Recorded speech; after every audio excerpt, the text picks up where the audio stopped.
بسم اللہ الرحمن الرحیم بسم اللہ الرحمن الرحیم۔ تختی نمبر 3 حروف مقطعات۔ اس تختی کی جو ترتیب ہے وہ ترتیب تجویدی ہے، نہ ترتیب قرآنی۔ کیا ہے ترتیب قرآنی؟ اس کا کیا مطلب ہے؟ حروف مقطعات بغیر تکرار کے الف لام میم سے لے کر نون تک یہ ترتیب سے موجود ہے اس تختی کے اندر۔ تو ترتیب قرآنی، حروف مقطعات کی ترتیب قرآنی سمجھ آ گئی بچوں؟ بغیر تکرار کے الف لام میم کئی مرتبہ ہے، یہاں ایک ہی مرتبہ لکھا ہوا ہے، ٹھیک ہے؟ اس لیے بغیر تکرار کے حامیم بھی کئی مرتبہ ہے، ٹھیک ہو گئی؟ ایک بات ہوگی۔ دوسری بات، یہ معلوماتی باتیں ہیں، معلوماتی ہیں، پتہ ہو اچھی بات ہے، نہ ہو تو کوئی حرج نہیں ہے۔ دوسری بات ہے اس قاعدے کے اندر جو حروف لکھے ہوئے ہیں کتنے خانے ہیں اس کے اندر؟ جلدی کاؤنٹ کر لیں۔ 14 کتنے بھائی؟ 14۔ تو معلوم ہوا قرآن پاک میں حروف مقطعات بغیر تکرار کے 14 ہیں۔ کتنے ہیں؟ 14 ہیں۔ اچھا، مکمل پورے قرآن پاک میں حروف مقطعات کتنے ہیں یہ بھی معلومات ہونا چاہیے۔ کتنے بچوں؟ 20۔ کتنے؟ جی، پہلی تختی کے حروف کتنے ہیں؟ 29 ہیں۔ کتنے ہیں بھائی؟ تو یہاں حروف مقطعات بھی پورے قرآن میں مکمل کتنے ہیں؟ 29۔ ٹھیک ہو گیا؟ یاد رہے گا 29، ایک کم 30۔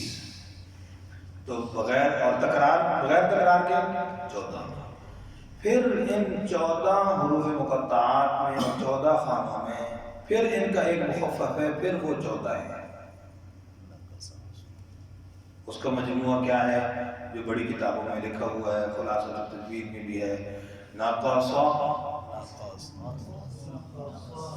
لکھ لیں، اصلکم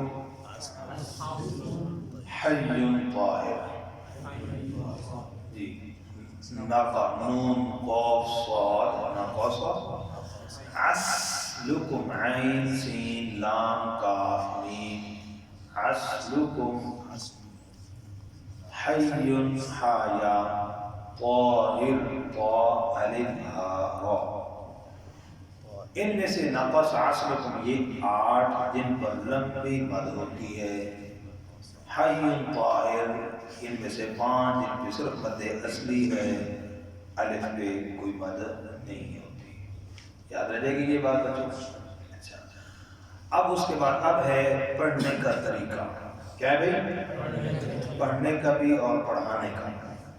پڑھانے کے طریقے میں پہلی بات جو آپ نے ذہن میں رکھنی ہے، اشارے کو بھی مد نظر رکھنا ہے، اور پہلا حرف آدھا پڑھیں گے۔ دیکھیے گا، الف لام،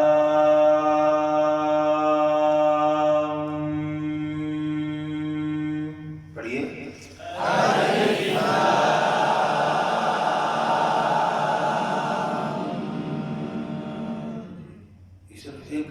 دو ساتھ اشارہ کیا، باقی کوئی اشارہ منع ہے جی۔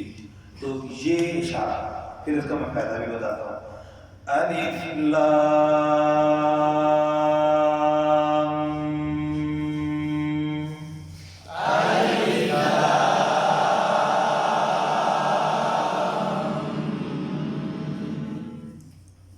یہ میں نے یہاں پر اشارہ بیچ میں روکا کیوں ہے اور ہاتھ کا اشارہ کیوں بتایا؟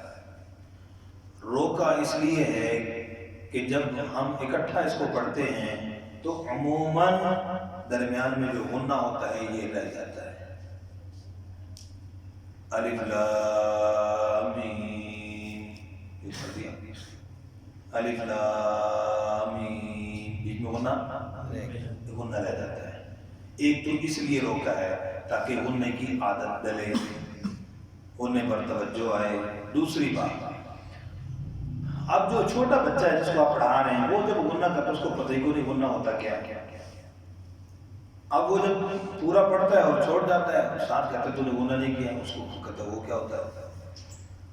اب آپ نے بچے کو جب اشارہ کر کے جب اس کے اشارہ کروائیں گے، اب بچہ جب چھوڑ کے جائے گا تو آپ نے صرف اشارہ کیا بیٹا اس طرح جو کرتے ہو آپ نے نہیں کیا نا، تو بچہ خود بخود کرنے لگ جائے گا. قاعدہ بعد میں پڑھے گا کہ وہ غنہ کیا ہوتا ہے، اس کا نام کیا ہوتا ہے، اس کا بات سمجھ گئے. تو آپ نے ابھی اس کو ادائیگی عملی طور پہ جو ادائیگی وہ آپ نے اس کو دینی ہے. قاعدہ اس کو نہ سمجھا کوئی بات سمجھ آ گئی. تو اس لیے یہ اشارہ دو وجہ سے، ایک بچے کو غننے کی پہچان کروانے کے لیے اشارے کے ساتھ، دوسری بات کہ عموماً بیچ والا غنہ بچوں بتاؤ غنہ اس وجہ سے. سمجھ آ گئی بات. اب اس کو پڑھیں گے پورا پھر بھی اشارے کے ساتھ تاکہ بیچ میں غنہ نہ رہے. الف لام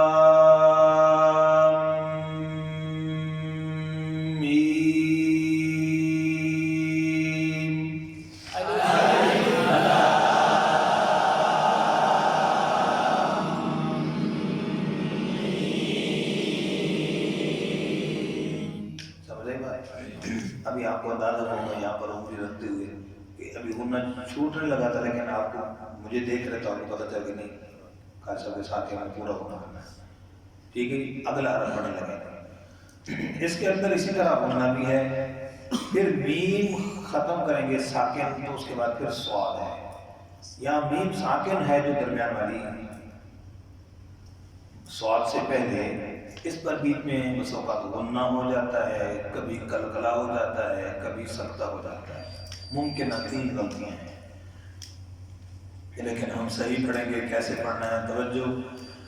الف لام میم صاد.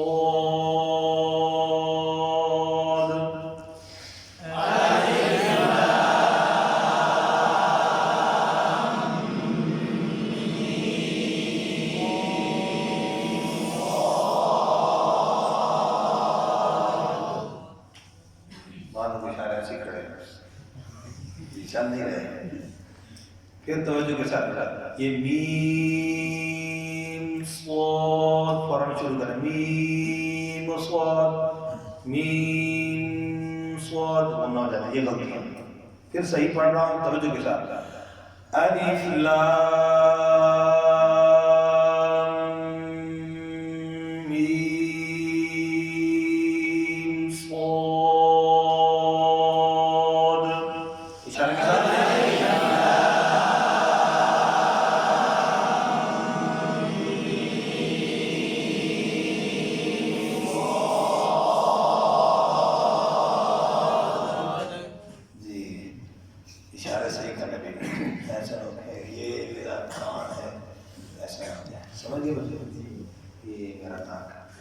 جی. تو سمجھ آ گئی بات. اگلا الف لام را.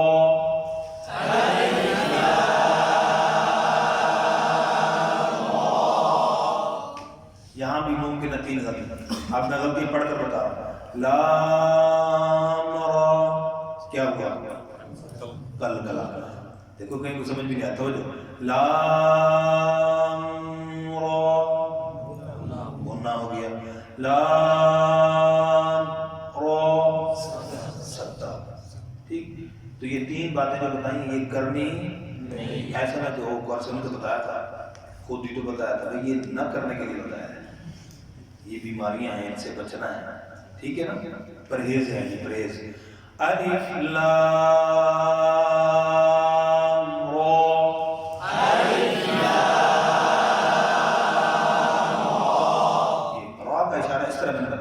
یہاں پر غلطی ہوتی ہے را کے اندر را لمبا کرنا. الف غلط بتا رہا. الف لام را یکسر. اچھا اس میں غلطی کی وجہ جو غلطی کرتا ہے اس کے ذہن میں دلیل ہوتی ہے کیا کہ کہتے جی کھڑی زبر ہے. کیا ہے بھائی؟ کھڑی زبر. اچھا اب بچے کو کیسے سمجھائیں گے؟ نہیں بیٹا یہاں پر اس کو اس طرح لمبا کریں گے اور زیادہ لمبا نہیں کریں گے. مثال اس کو یوں سمجھائیں بیٹا پہلی ترتیب دیکھو وہاں پر را کے آگے الف لکھا ہوا ہے ٹھیک ہے اور اس ترتیب میں وہی الف اوپر لکھ دیا تو جیسے وہاں پر را پڑا تھا ایسے ہی یہ مثال دینے کے لیے بچے کی پھر غلطی نہیں آئے گی. ایک متاثر پڑھ لیں الف لام